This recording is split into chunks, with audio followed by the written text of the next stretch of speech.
everybody. Thank you for coming in today and joining us for this exciting VC Lab panel with alumni general partners from funds all around the world. Very excited to have people streaming in. We already have 56 people and growing. I'm going to just give a moment for people to come in, and while we do that, I will introduce myself. My name is Hideo Resi. I'm CEO of VC Lab and CEO of Founder Institute, and I'll be the moderator today for this exciting event. The goal of this event is to ask recent general partners that have finished the VC Lab program about their experiences building a fund, building a venture capital firm, going through the VC Lab program, and answer any questions that you have. So I'm going to tell you how to post your questions, and I'll repeat this a number of times. We're already at 100 people. That's great. If you have a question, at the bottom of your screen, this is something that's available on webinars, so you don't normally see it. There's a Q&A button. It says Q&A.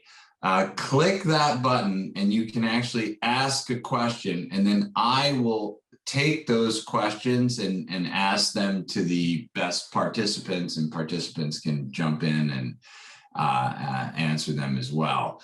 So if you have a question, remember Q&A on the bottom, type it in. Now, another thing about the Q&A system that's really cool is you can upvote questions that you like.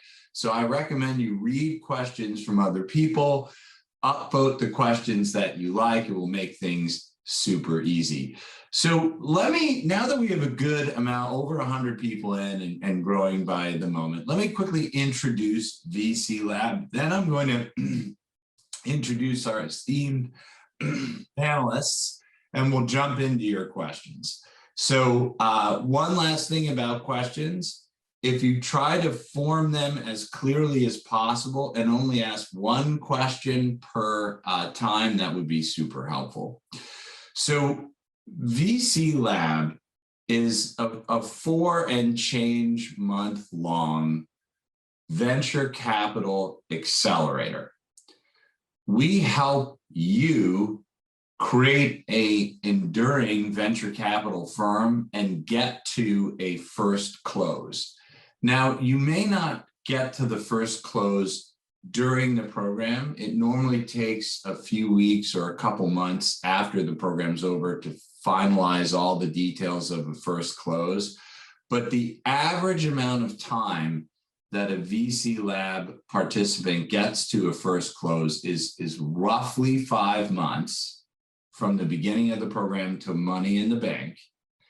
And the average size of a VC Lab fund is $17.89 million.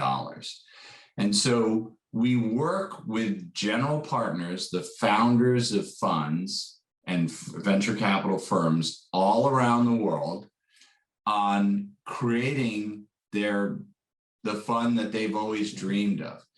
And very quickly about how the program works, and then we'll turn it over to our guests. So this is not an educational program.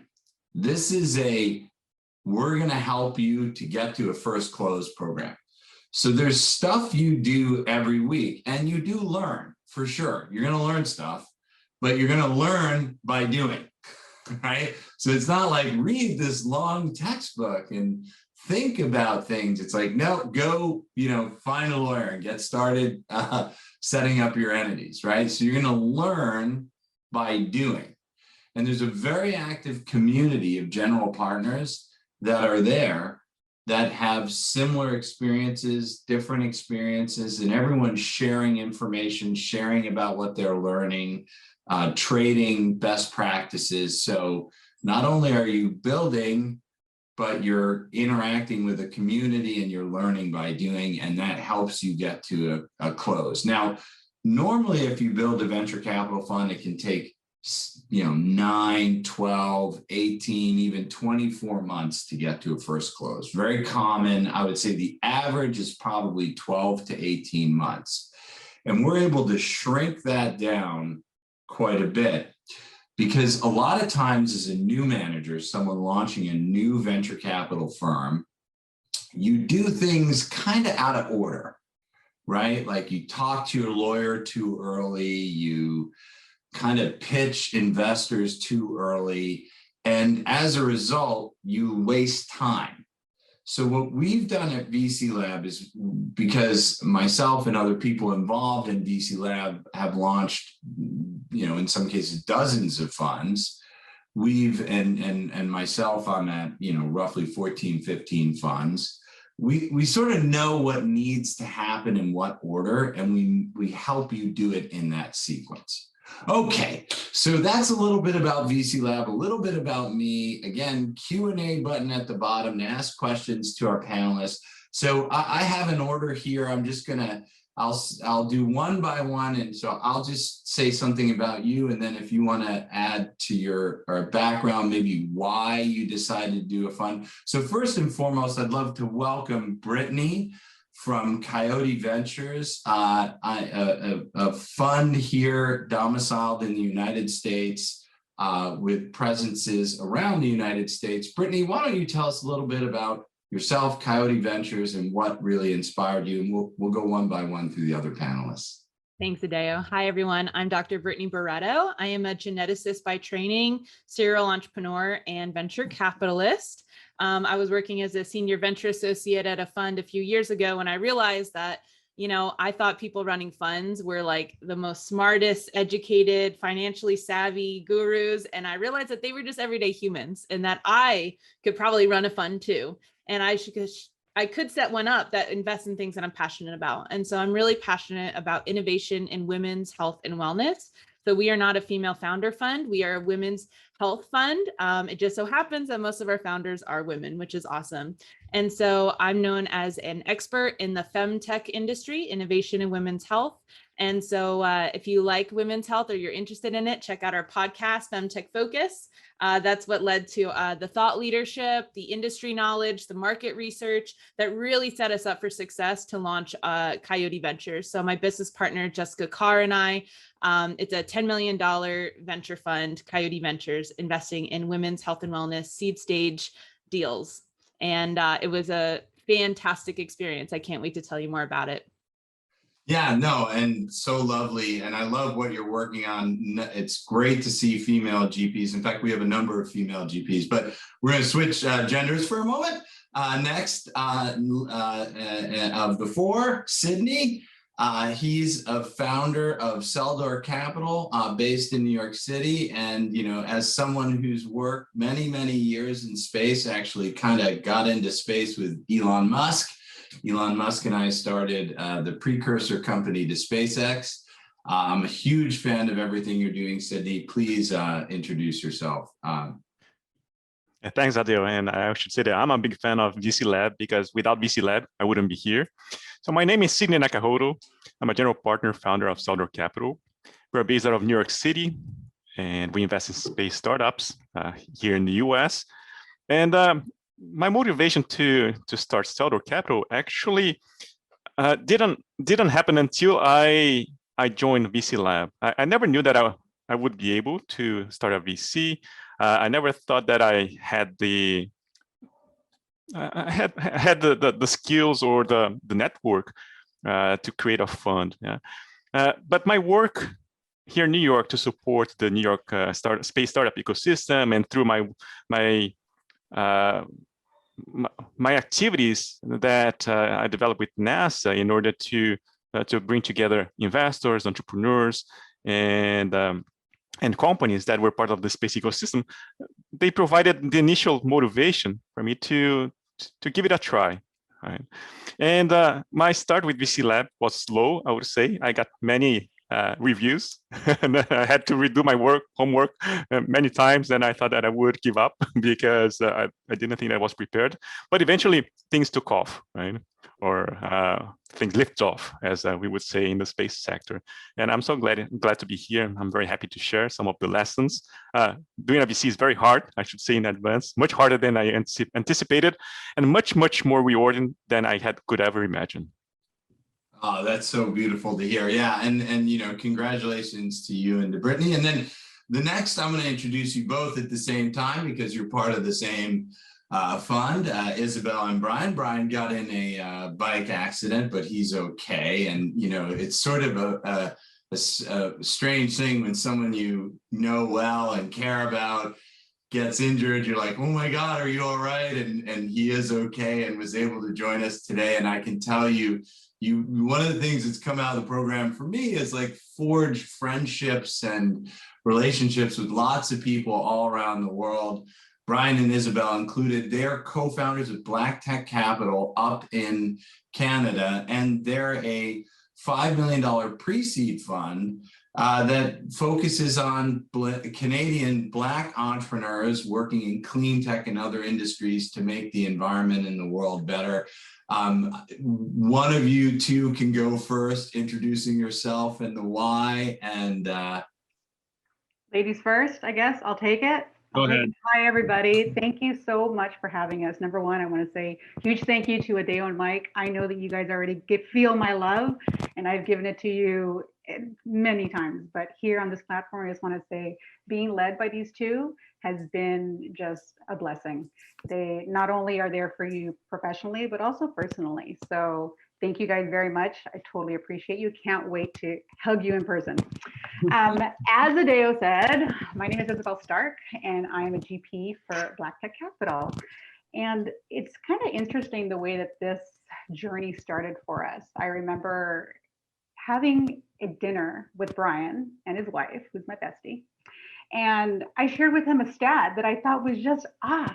For me, it just didn't resonate. I said, you know, did you know that 2.8% of VC funds go to women-led businesses? I said, interesting. Did you know that only 1% goes to Black entrepreneurs? So there started the journey, because the very next day we saw an ad for Founder Institute and they talked about start your own VC fund. I said, what's that? Okay, well, why don't we jump in? I think it was 6 days later, we had our video done, we were submitted, and we were approved. So out of 2,000 people, we got in, and we were so excited. And I gotta say, this journey has been transformational. Okay, not only on a business side, but also on a personal side. It's pushed you, it's gotten you to expand and just really grow into the person that you're meant to be. So if you're ever considering becoming a VC or starting your own fund, I can say this is the place to go. And I'm happy to answer any questions offline as well. If you want to get like the real dirt, you know, I'm here. And so that's me in a nutshell. I'm excited to hear your questions. Hello, everyone. Yes, so, you know, happy to be here with my business partner, Isabel. We were supposed to be side by side, but my bike accident has left me a little bit slower moving, but all good, well on the mend. Excited to be part of the VC Lab program. It was just such an awesome experience. For me, being a long time in the energy industry, multiple founder 4 times over. But, you know, getting into venture capital was not my background, had really no experience in it. But when I started looking at how can I amplify the impact of having on, you know, the clean tech industry, the sustainability industry, and no better way to do that than help a lot of different companies get started. And then for me, with my own personal journey as a Black entrepreneur, having difficulty getting funding, even just regular funding from banks, you know, saying, that doesn't work, that's not fair. And that, you know, that's really what started off this journey. And then conversations with Isabel, you know, began building this. And for us, VC Lab, I mean, I agree with Isabel, it's been so transformational. Not having a background in this space, it was really a lot of hand-holding. It was doing the homework. Every time we didn't do the homework as designed, you know, we had to go back and do the homework because that's what made a difference. You know, it's like, I think it helped and hurt us not having that experience, but you know, the helping is, you know, we listened to what we were told, followed through with that, and really enjoyed this journey. I mean, I couldn't believe I'd be sitting here to say that I actually enjoy going asking people for money. You know, I thought that would be the last thing in the world I would want to ever do. And, you know, I'm not attached to it anymore. It's a yes, or as Deo said, if it's not a yes, it's a no. Right. So, you know, and just enjoying the journey and happy to answer any questions. And yeah, great to be here today. Adea, you're muted. Thank you. Awesome, guys. I love being muted. So we have tons of questions. What I'm going to recommend, Mike, if you don't mind answering some of the questions in text, then I'll pull some of the questions on screen because we have more questions than we can probably answer on screen. So why don't we do this? I'm going to read questions sort of one at a time. If someone wants to take it, they can just jump in. So Alyssa's asking, how much money should we set aside to launch the fund in addition to what we invest in it? Anyone who wants to take that one? I would like to mention that I think that a lot of venture has been built on rich people getting richer. And I wanted to share for anyone who's in attendance, 147 attendees. If you do not have your own capital to even put in the 1% GP, yes, it's standard, it's expected, but I'll just say that we're doing really well at Coyote Ventures, and I personally have American United States education. I am wildly in debt. My first startups didn't work out. My exits of my last fund aren't here yet. And I personally don't have the capital to put in a 1% GP. And honestly, I have another full-time job while I was doing VC Lab. And I just wanted to speak to anybody who's like, oh, I'm not rich enough yet to start my fund, because I actually think that's a huge issue in our industry where VC is meant for high net worth individuals to continue to increase their wealth. So I'm not putting in a GP capital, but I have a lot of other amazing assets that I'm bringing to the fund, and I'll just say LPs are fine with that. Okay, yeah, I agree. Like a lot of people don't do the 1% GP commit, and they don't need money to start. What happens just on a technical level is when you raise your first close, you have something called organizational expenses that get debited out of that close and can cover things like law firm prices, et cetera. So you don't actually need money. Another question from Alyssa that I like, I don't know if she just asked them really quickly or whatever, but what are your expectations when you join the accelerator and how are they met? And if you want to add maybe how they weren't met, though she didn't ask that, I'm also interested in that, but does someone want to take that one? I'll go. I'll take this one. What were my expectations? Well, I didn't know what to expect because I am not from the financial industry. I have a corporate background and started my own businesses, and I don't have a background in finance, so I really didn't know. I live by the motto of just jump and build the parachute as you go down, and that's exactly what we did. So what I can say that I did get, as I've already shared, is just a lot of guidance. Adeo touched on the fact that they guide you in sequence. I'm all about efficiency. I'm Virgo, so that's me. But I need to do things in order, and they make sure that you're focused on the right things at the right time so that you're not wasting time down the road. There you go, succinct. Great, love it. Bill was asking, there's a couple people here, I guess the BlackTech and so is asking about, oh, it got moved around. I have 5, a lot of people are asking questions, upvote questions as well. So I'll remember your question, Bill, but it popped off my screen, which was, hey, we've got 5 partners that want to apply. Does it make sense for everyone to apply? And we got 2 people on here who have more than one partner. I'd love your feedback. Either can take it. Sure, I'd love to answer that. I mean, we came in as 3 partners into it, and we were down to 2 within a week, right? So I would say that, you know, it's a great test going through this to see if this is the strong partnership meant to be.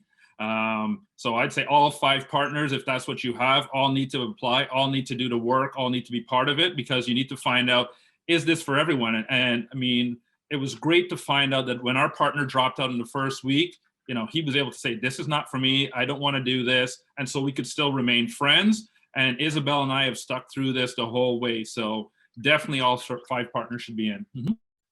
Yeah, and so I love Brittany. How did it work between you and Jessica? Did it help you guys? I've met Jessica, we talked, did it help you guys solidify more? Because you were pretty good friends beforehand.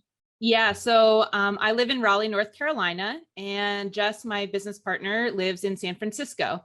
We had actually never met in person before applying to FI. And so we had only known each other virtually because of the pandemic for about a year. We've had virtual drinks. We, hung out, texted memes. We both have little dogs that we love, and we would text pictures of our dogs. So we were growing our relationship that way. Once we joined FI and we got into like week 3 or 4, we decided that we really needed to get together in person and kind of feel our energy in person, see how tall each other were in comparison, get a photo together for our deck. And so she actually flew out to Raleigh for a week, and we did a week-long little retreat in my apartment. So I don't think that I see even some folks are asking in the chat, like, but we're not together. How are we going to make a video? It's 2021, y'all. There's so many, just figure it out. Also, whatever, like Jess and I did a lot of our video stuff separately and just submitted it. Our text answers to our weekly homework was a collective, Google Doc that we then submitted. But the videos we did independently, and sometimes hers was better. Sometimes mine were better. But whenever we did get together, we hustled to get a photo shoot done with 10 different outfits. So it looks like we did a lot of different photo shoots throughout the year, but it was one day. That's just how you make it happen. So I gotta say, when I met Jessica, she's tall. I was like, tall. Wow, I'm very tall as well, by the way. So are you tall, Brittany? Dare I ask? I'm average, 5'4", very average. Yeah. But so it's so funny you bring that up, because many of the people feel like we know each other so well, but we've never actually met in person. Yeah, absolutely. I would just say, if you have questions that are about, but what about, that sounds like an excuse. And if you want to be a VC fund manager, you need to innovate as much as the founders that you invest in. So get creative. That's a beautiful answer, actually, and a beautiful way to think about things. Well, this is an interesting one again from Melissa. Thanks for the great questions. And remember to upvote, because it's easier for me to get the questions at the top. My colleague will also be answering questions by typing them in. And if I don't understand a question, I'll ask you to clarify. So Alyssa's asking, are there any challenges that you find that women and underrepresented GPs come across in the program and in fundraising? So maybe you could stay in fundraising first, and also I'd love to hear if you as a woman experienced anything in the program that was uncomfortable so that we could fix it, or as an underrepresented GP, Brian. Brian, or either anyone. The question, Alyssa asked for both women and underrepresented GPs. So I'll go first. Number one, I didn't feel like I was singled out at all. The fact of being in the room with a lot of men, I'm natural. I'm good with that. I was in the car industry. Motorsport is all men, so I was totally comfortable. Not an issue there. But I would say, God, even I guess just getting past that piece of asking, like doing your fundraising and being able to ask, people are seeing you in a different light now.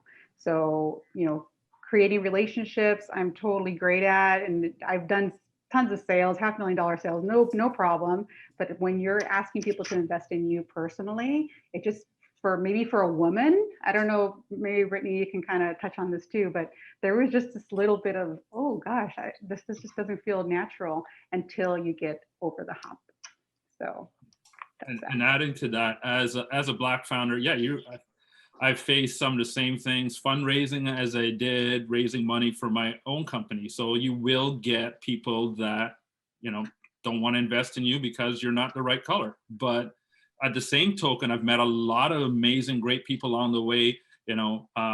Most of our LPs right now are white, and they're saying, you know what, this is not fair. How can I make a difference? And they're really seeing it as a way to impact and make a difference by putting their money into something, into people, Isabel and I as GPs, that can now impact other Black founders to make a difference for them. So it's been a great learning journey. We're tied in tightly with a number of universities here that are also building out their programs for Black founders and Black entrepreneurs. So if anything, it's bringing things to the foresight. My wife tells me, you're kind of an activist. And I'm saying, I'm an activist. I'm not going out and marching anywhere, but, it's making a difference for those that haven't had those opportunities. And I just love being able to do that.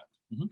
You inspired me right there with that. I just popped an LP in my head for your fund. So let's talk offline about that.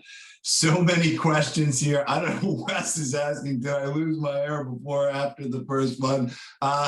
Before the first fund, but I'll tell a funny story about that. One day I was hanging out with my colleague. I'm still very good friends with Elon Musk, and he's like, Adeo, it's time to shave your head. I'm like, oh. When your best friend tells you it's time to shave your head, it's time to shave your head. And this was long before my first fund. Okay. Ton of questions here. Let's give one to Sydney because you've been quiet. And what were some of the most more tactical aspects of VC Lab that you found most helpful, i.e. fund deck, positioning, fund financials, overview, etc.? Right. Do I have at least 30 minutes to share some thoughts? On the technical side, I would say that I couldn't tell GP from LP. And that's how I started VC Lab, right? So, and as you can imagine, like I needed help on every dimension, and I'm trying to figure out like what specifically I could describe that on the tech. I mean, as you mentioned, Adil, like we don't talk about forming the fund legally, right, until the end of the program, but there's a lot of thinking into the process of there's a psychological commitment, there's a practical commitment too, until you get to that stage, and I would say that the homeworks, they really help you solidify a lot of the ideas that will go into more technical aspects of creating a fund, right? I would say that perhaps the most important technical aspect is on figuring out like a framework for fundraising. So the idea of first listing your potential LPs, and then having a template for a commitment letter, and having the whole process of developing templates to reach out to LPs, using the right language, engaging them little by little. So I would say that all these little things that are so important for us, and that are provided not only by VC Lab, the program, but also by the community. And I should say that I have benefited tremendously from the Slack channels, and I've learned so much from my peers, because a lot of them have much more experience than I had, and a lot of the technical questions that I had were actually answered by people that were generous on Slack. Yeah, and someone else is, and this is also somewhat relevant to you, asking about deal flow. Flavio, what did you do to get good startups into your funnel? Have you had now? I know let me finish the question. Have you had any partnerships with Accelerator? How hard was it to find good companies? And I know we actually referred a couple of deals to you, Sydney. I think one of which you've done. And if any, does anyone else want to talk? I mean, we call it deal warehousing in the curriculum, and we really want the funds to warehouse startups, and we work with them. Who would like to take that particular question? Yeah, so I'll jump in. The fund started way before the fund started, if that makes any sense, right? So I started a podcast about femtech in March of 2020 when we first went into lockdown, because me isolated in an apartment is like not a good look. So I was like, I'm going to start a podcast, and I started interviewing people. Next thing you know, it's like this worldwide podcast with thousands of downloads. and I was getting inundated with deal flow. And so it was almost like when we got to the parts of the homework where it was like, go find a deal, I was like, how do I make them stop messaging me? You know, we've actually already passed on 75 deals and committed to 2. And we didn't really start to analyze them until probably midway through this program. So deal flow is not an issue for me. And I found that you actually have this working group in FI. So you can get matched with a few of the other participants, and every week you can meet up and ask questions to each other.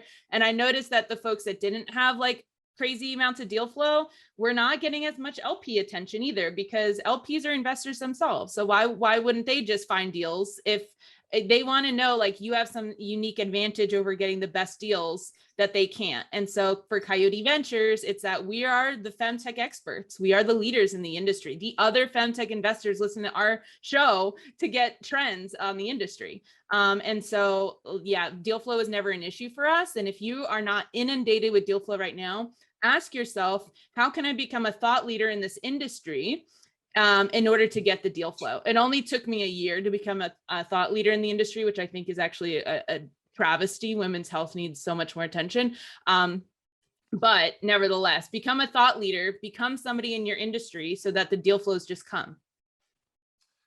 That's great advice. And I don't know if anyone else wants to take that. I know, Sydney, you had a lot of deal flow because you were running the space community in New York. Do BlackTech Ventures guys want to talk? Because you built deal flow during the program, correct? Yeah, we didn't come into the program with deal flow, but I think one of the things that helped us a lot was having that very focused. I mean, Black entrepreneurs, there's so many overlooked Black founders. So we've had no difficulty finding Black founders. However, with that specific clean tech focus and niching it, you know, it helps people. As you're niched, it helps people say, okay, we know someone in that space that meets that criteria. Here, let me send them to you. Versus if you're not as niched, it's harder to say, okay, how do we send you specific deal flow? But with ours, we've been able to partner, as I said, with universities. We've partnered with accelerators, both on the clean tech side, as well as ones focused on Black founders. And we went from 0 to 10 that we're seriously looking at right now over the course of the program. So it's reaching out to your networks and being focused on where you're going with it. Mm-hmm. I'll also add to Brian the fact that we're also advisors in accelerators and starting our own clean tech vertical accelerator. So that is bringing people to us. I'm happy to share. Yeah, go. Yeah, no. So for us, there are 3 main sources of deal flow, right? First, we're, as you mentioned, Adil, through New York Space Alliance, we're pretty immersed in the space ecosystem. So I've been a judge in pitching competitions, and that's one of the ways that we identify companies to invest. The other one is actually the FI network. Some of the graduates from their program that have reached out to us. We invested in one company that was referred to us by a VC lab graduate participant that is also investing in a deal and shared with us.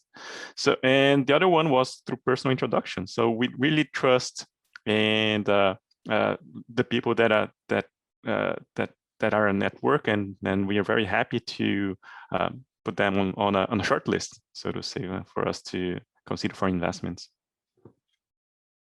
Awesome. Yeah, so many questions here. Love it. Upvote, upvote. Help me surface the best ones. I like this one from Martin, though. What has surprised you most about your experience so far? And, you know, I'd love it if anyone who answered this answered it both from like just in the VC world, what surprised you, and then also possibly about the program, what surprised you. Let's take that one. Yeah, I can go with that one. So, you know, the VC world has surprised me. It's how unstructured, I guess it is. There's so many different terms and terminology that apply out there, but different ways that people apply it. So there's no sort of standard way through, no sort of standard documents for everything, which I know VC Lab's been doing a great job improving that. So that surprised me at how I guess that lack of structure, being the engineer type here, that was missing. Inside of the program, the thing that surprised me, and I'm being honest here, is how much care and attention I felt from Adeo and Mike. Like, you know, it was genuine what they were doing to try and help us win and trying to help us succeed. You know, it was not personal when they were criticizing some of the stuff we did. And I can remember one of our first decks getting torn apart by Adeo because of how much crap it was. But, you know, it helped us really improve it quickly. But you can feel that, you know, care, attention, really wanted to help you succeed and win. So, I mean, I felt if I didn't succeed, it was on us, myself and Isabel. It wasn't because of the program, because everything in the program was set up to help us win.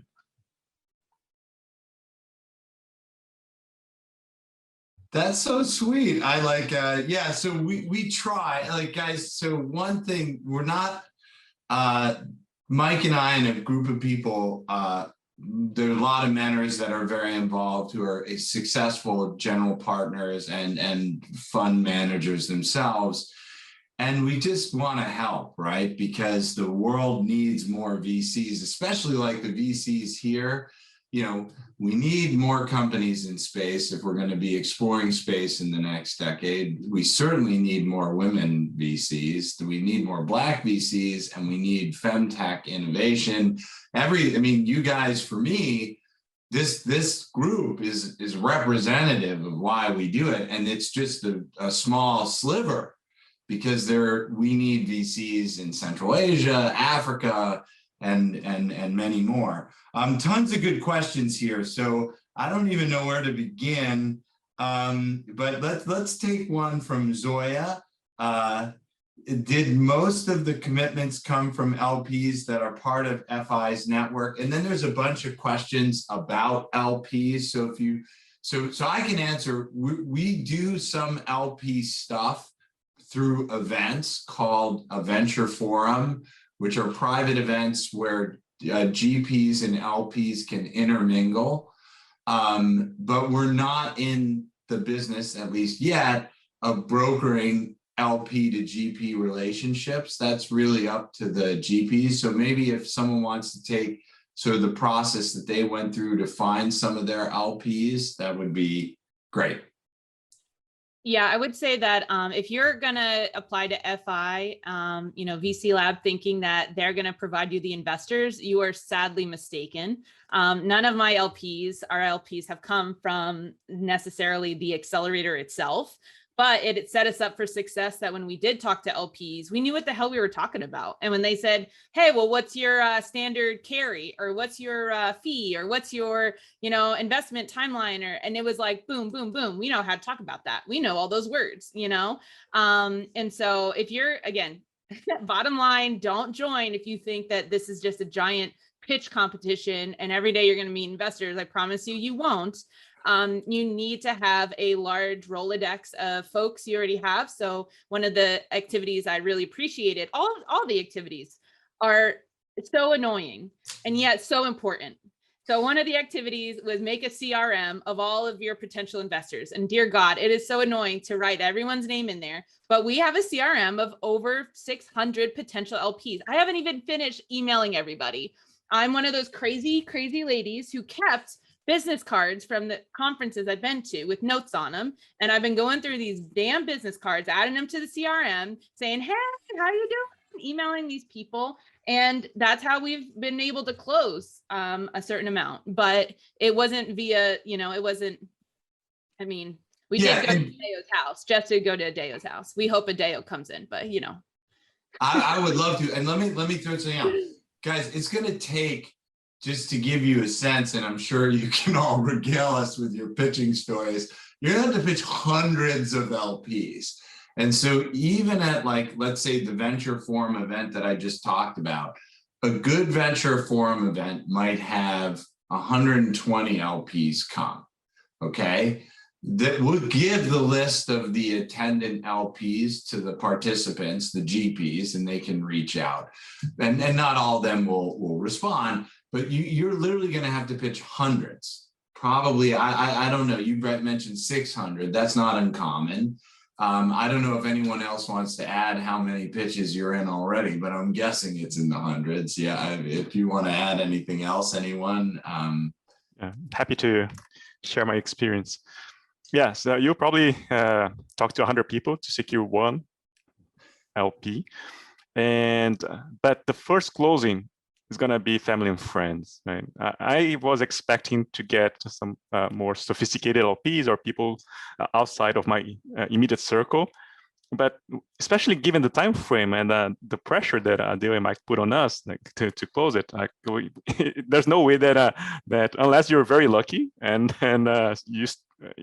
you get to connect someone who's very excited about what you're doing. Other than that, people are not going to invest necessarily on your thesis. They're going to invest on you. So that's my suggestion, that try to get started on people that you know well, that trust you, with whom you have a long relationship, because they are going to be your first early supporters, and I would say that the most important ones, because they're going to be with you no matter what. I like Akram is answering. Akram, I hope I got your name right. Is asking an interesting question.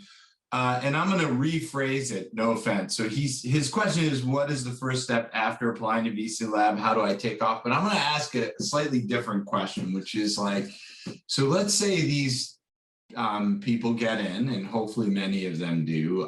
We have a crazy amount of applicants again, and we'll do our best to pick very interesting people working on interesting things.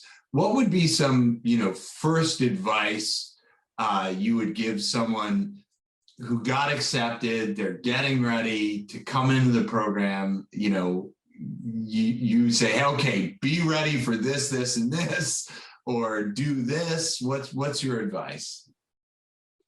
I would block your calendar for homework.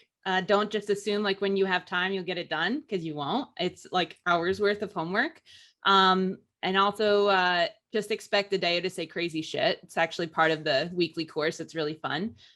Those are my two biggest things. Brian, I saw you unmute. Didn't mean to interrupt you. Yeah, no worries. I was going to add to what Brittany said, because I agree with that. Like, you set aside 20 hours into your calendar, 20, 25 hours, book that time out, because you're going to need it and you're going to use it.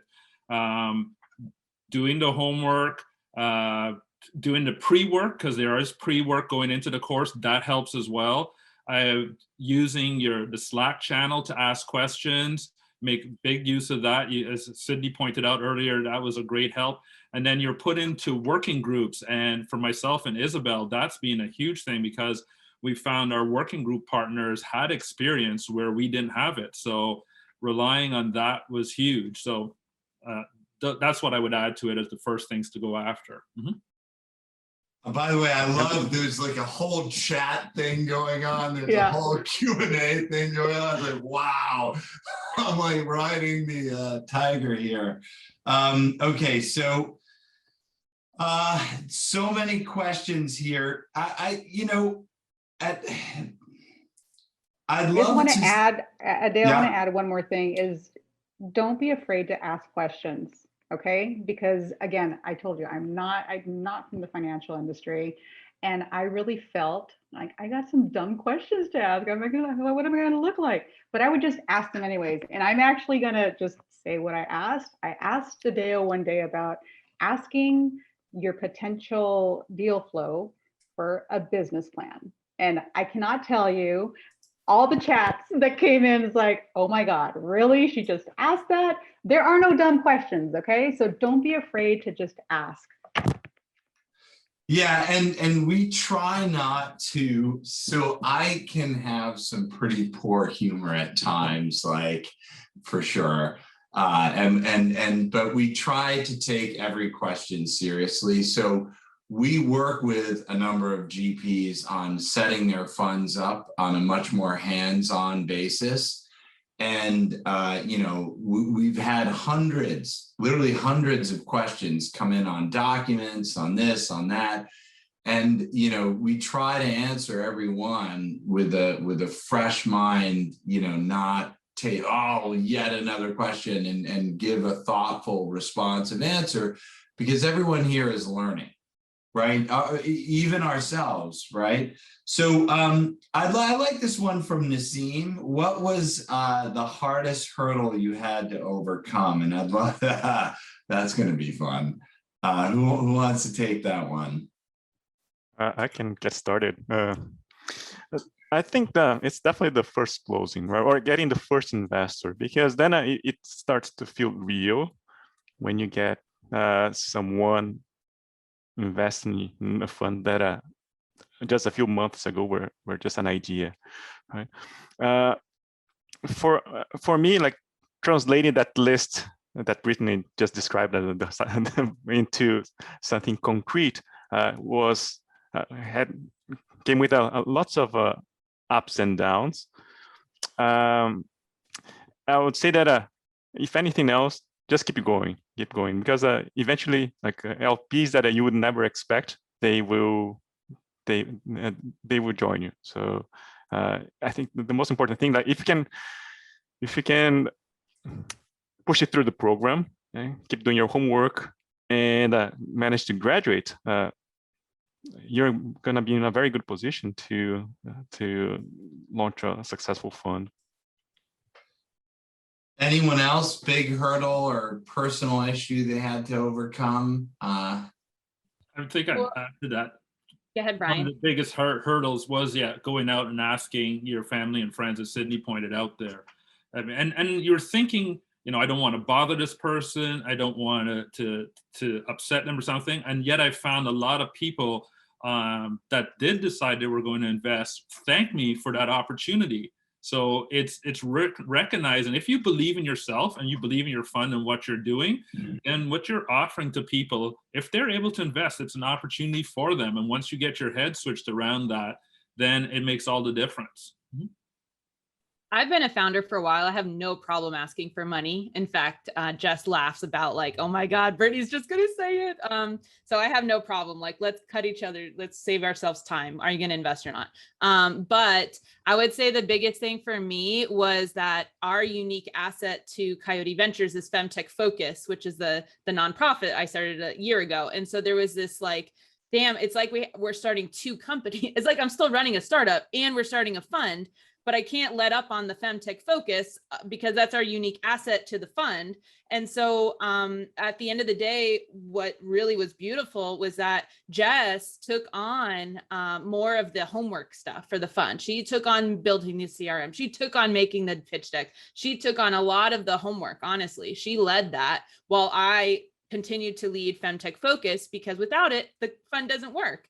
And so my suggestion is, make sure you're finding a business partner that has strengths that are your weaknesses, and your strengths are their weaknesses. Hopefully you just don't have that many weaknesses, but you both know where you stand. So Jess is more introverted, I'm more extroverted. Jess is more mindful, I'm more reactionary. Both of those things are really awesome qualities to have as an investor, but it's also really great to have them balanced out within your partnership. So if you do have co-founder or 5 from 4 different countries, apparently, make sure that you all have unique assets that you're bringing, and where your lane is. Like, oh yeah, Britt's the pitcher, right? Whereas I'm the back end, and Jess is always getting me, she's reading the contracts and the fine print. I never do that. I'm just like, that's not how my brain works. I can't read fine print. I can't. So find yourself a business partner that really balances you out. Because that was one of our biggest hurdles was, how do I run Femtech Focus and build the fund? And it was finding a business partner that brought the assets that needed to make this happen. So one thing of note that I just want to reiterate, the program, if you have partners that you're thinking of working with, the program will test that relationship. And we've seen 2 things happen fairly consistently. Coming closer together and even finding other people to work with in the program, or breaking up. And I would say they happen in, pretty commonly on both, closer together and breaking up. In fact, we just graduated, so to speak. Last Thursday, And literally the day before graduation, a fairly big fund in Europe with 3 partners, one of the partners backed out. And it probably wouldn't have happened if there wasn't for the program, right? So, and of course, you don't want that to happen when you're in the midst of a first close, that you have to write all your investors and be like, oh, sorry, you know, so-and-so is leaving, right? That looks terrible. So yeah, please do. Okay, so Mark is asking, how do new fund managers deal with LP questions about track record? And this is the #1 voted question. Isabel, you're muted. Sorry, I'm the mute police over here, apparently. I'm sorry, go ahead and can you repeat the question? Because I just archived it, but it was Mark was asking, how do new fund managers deal with LP questions about track record? So if you don't have a track record, or maybe you've been an angel investor but not a VC, and they're like, tell us about your track record. So I can tell you that as an LP and as someone on both sides of the equation, you know, I think thesis matters most, but I'd love to hear how you guys deal with it when you get asked. Yeah, pre-FI, I was like, I'm going to have to do SPVs, special purpose vehicles, in order to find a great deal, raise capital from people who have it, and then invest, and then wait years and continue to do that. And then I'll make a track record, and then I can become a VC. And then I joined FI, and I realized that it wasn't necessarily the case. If you have a good story, it doesn't necessarily matter. And so that has been our experience. I've had only one LP so far ask me for like a detailed Excel sheet of like all of our you know, track record. And oh my gosh, isn't that funny? That was like homework week 4 or whatever. So we already had that. Now my track record is more advisory shares and 7 investments when I was a senior venture associate at another fund that haven't materialized yet. But what you can do is actually see, let's say you started to advise a company 2 years ago, you can see what the value was then, what the value of the company is now, and use that as, hey, I work with companies that I know are going to be awesome, because look, this one's going great. You may not have an exit, but that's okay. I find that I do get LP saying like, what's your previous experience in investing? And they're not really stuck on the idea of what has your returns been, but more of a question of, do you know how to be an investor? Do you know how VC works? Do you know what the hell, you know, this community feels like or does or looks like? Like if you're just, you know, straight out of MBA, you've never worked in venture, that worries them more so than when I say, yeah, I've been a founder, I have fundraised, I'm a pitch coach, I've helped other founders fundraise, I've been a senior venture associate. All of that is like, okay, cool. So you've been in this, you know how the game works, great. Less so about how much returns that have you made. Yeah, and I'll say that on the financial piece, because I keep going back to that, that's not my background, is the fact that it's all about relationships. And at the end of the day, you look at your strengths and what it is that you bring to the table, and whether it's your relationships or your coaching or just being able to fundraise, those are the things that are going to matter. And I think one of our secret sauces with Bryan is the fact that we actually go really deep with our deal flow. So we're already advising people that we're intending on investing in down the road. So get started early. There's a number of questions, including one from Robert about fund size and stage. So let me ask Robert's question. How do you define these business model variants, accelerator, pre-seed, seed? And the question is, more importantly, did any of you pivot during the program from stage? And then, as I mentioned, there's a lot of questions about how you guys determined your fund size. I know fund sizes bounce around a lot. So whoever wants to take, did you pivot on stage, and how did you determine your fund size? Yeah, I can share some thoughts based on my own experience. First, on the pivot on the stage, my main motivation was to support early stage space startups. Right, so I've seen some great opportunities in later stage, but I want to stay focused on my mission. So for now we're sticking to pre-seed, even though we've invested also at the seed level. But we're also doing a follow-on on a warehouse deal that I brought, where I had advisory shares as well. And I would say that that it's still in line with our idea of support companies throughout their different growth stages. And regarding the size of the fund, I would say that I started with a certain amount and divided that amount by 3 towards the end of the program.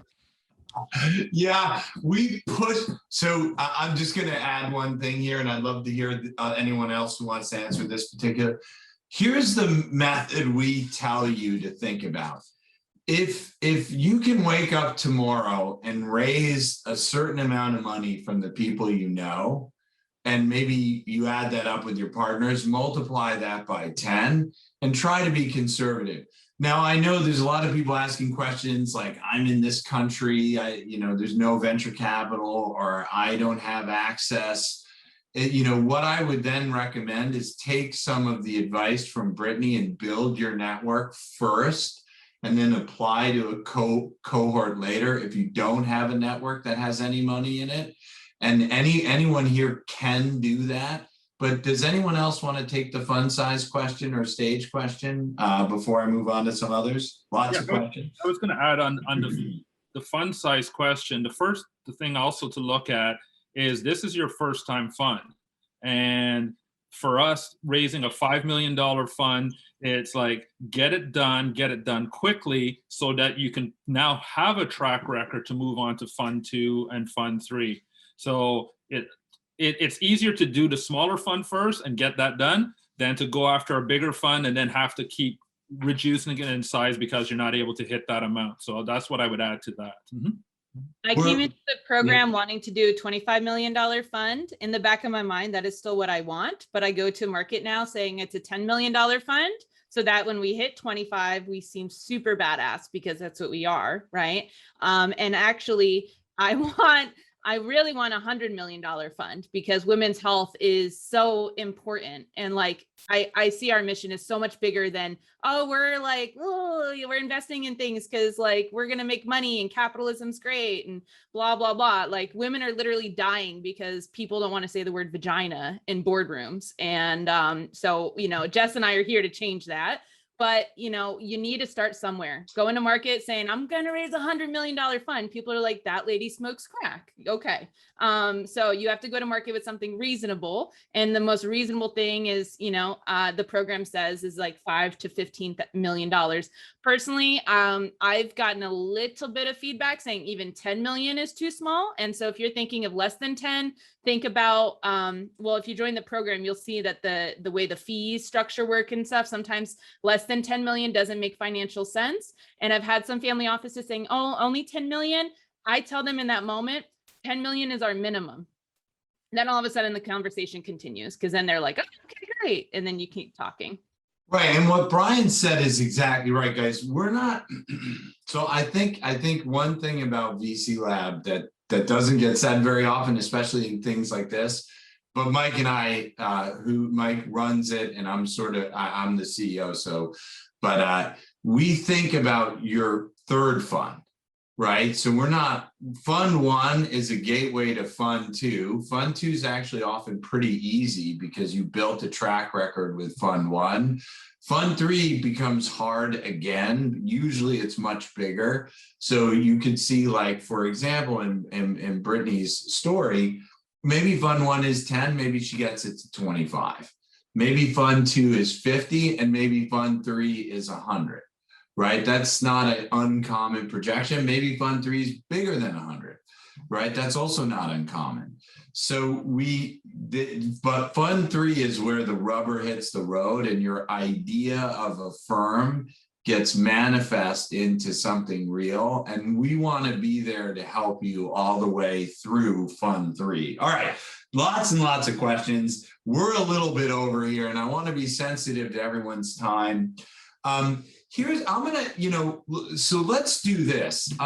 Mike, we'll contact everyone. a lot of these questions are program related, and I don't want to waste the GP's time with questions that Mike and I can answer. So we'll do a special Q&A just on program related questions for everyone here. And for the panelists, maybe if you could, you know, in honor of your time, so we can wrap up just a little bit late, if you could just some parting thoughts, because we have some, I read a lot of the comments here, you know, and you were in their shoes not that long ago, parting thoughts to them, and maybe inspirational words of wisdom for someone who's about to launch our first venture capital firm. So maybe whoever wants to go first, and we'll try and get all four of you with some inspirational words in closing. I would just say that, you know, going into FI, Jess was like, are we gonna know what we're talking about? Are we gonna fit in? Are we gonna be in over our heads? And I said, are you kidding me? We're gonna graduate top of our class. And sure enough, we got in, and you know, we met a lot of people that were at the same stage that we were. We met people that were, you know, had been running funds and they had their own money and they had all these LP friends. And then there was people who were like, what's a pitch deck? And so it was actually quite a range of folks that were in it. And so my advice is that if you are wondering if you're qualified for the program, I almost guarantee, especially if you're a woman, I guarantee you are. Just apply, just do it, just show up and just do it. Even if you get kicked out, showing up and making 5 friends on the first week is enough to continue making your snowball bigger. So just apply, just do it. You are qualified. Sydney, maybe? Yes, I would say that when I got to the program, like my only expectation was to figure out how many weeks I would last. And and it took me a while until I internalized the idea that I could become a VC, right? But the more you do, the more confident you get, right? So keep it going. It's one day at a time. There are some bad days, especially when you get some harsh feedback from Adele and from Mike, but they are doing this from your own benefit. But the point is that I think the program is not only about creating funds, right? It is also a way for people to figure out if that's something the right thing for them, right? Not everyone is I think this is not the right thing for everyone, right? But for those of you who decide to do it, like you couldn't be in better hands and be part of this amazing community. I cannot stress enough the importance of being part of this community. I continue to benefit from it right now. I try to give it back as much as possible. And that's I think my final message is that if we can do this together, like it's gonna be less hard, because I wouldn't say that it's gonna be easier, because it is tough, but hopefully more bearable. Bryan or Isabel? I'll go. I'm unmuted. I'm just going to say, just jump. Really, just if you have a passion for it, you want to make a big impact in the world, just jump, because you will be supported not only by Adele and Mike, but by the community. You got to get in the room with the right people. I've made some great friendships within this, and people I'm going to take with me for the long run. We've even met some investors in here. So even if you don't have any background in there, I'm going to tell you again, I didn't. And I was super shocked that after the first review, I was rated first out of all 200 people that were in the course.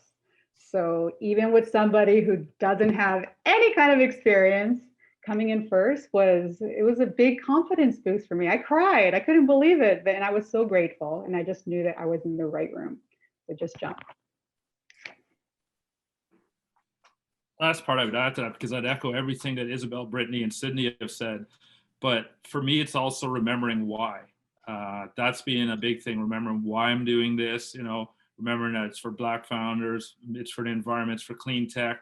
And so the more you can identify with yourself with that why and why you're doing this, that's what keeps me going, and that's what will keep you going through the program. Because yeah, it's not easy, but when I'm trying to go through the homework, it's remembering the why. When I'm trying to pitch investors, it's remembering why we're doing this. And, I get excited about it and it's fun. As Cindy said, if you're not enjoying it and this is not for you, then it's not for you, but this is a great way to find out if it's for you or not. So remember your why and have fun while you do it.